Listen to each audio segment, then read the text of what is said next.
My girlfriend, Emma, and I had been dating for 3 years, and I knew she was the one. I had the perfect proposal planned, a romantic beach getaway in Bali, where we could relax and I could pop the question.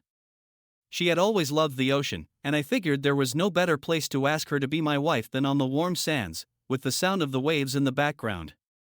We arrived in Bali, checked into a beautiful beachside resort, and everything seemed perfect. The air was warm, the sunsets breathtaking, and Emma couldn't stop smiling. I had the ring tucked away in my suitcase, waiting for the right moment to pull it out. On the morning of the proposal, I suggested we spend the day exploring the island before heading to the secluded beach where I had planned everything. She was excited, and we had a great time wandering through local markets, trying new foods, and soaking in the vibrant culture. But as the afternoon rolled around, something changed. Emma wanted to go for a walk by herself, which was unlike her. She loved doing things together, and we'd been glued to each other the whole trip.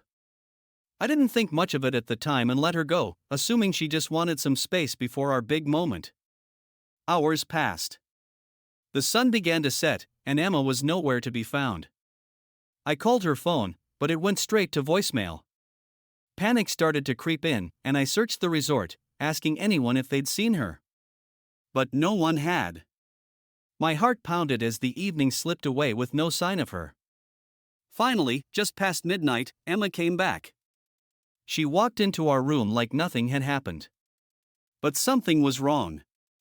She looked like Emma, same face, same hair, same everything, but her expression was vacant, and her eyes didn't hold that familiar warmth.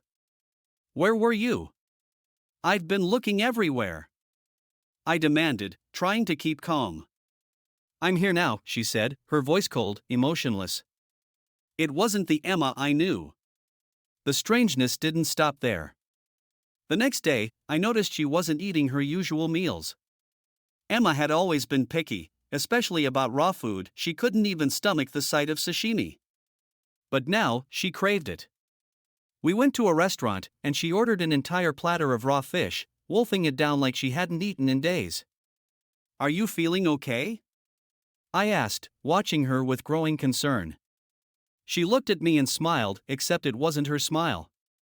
It was too wide, too unnatural. I've never felt better. The rest of the trip felt like a blur of unease. Emma started wandering around the hotel late at night, pacing the halls in a trance-like state. I would wake up and find her standing at the window, staring out at the ocean, her face blank. She never explained why, and I was too afraid to press her.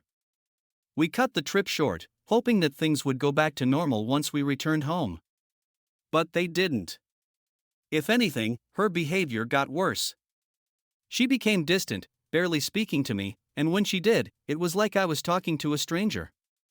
She would leave the house at odd hours, sometimes disappearing for an entire day, returning with no explanation.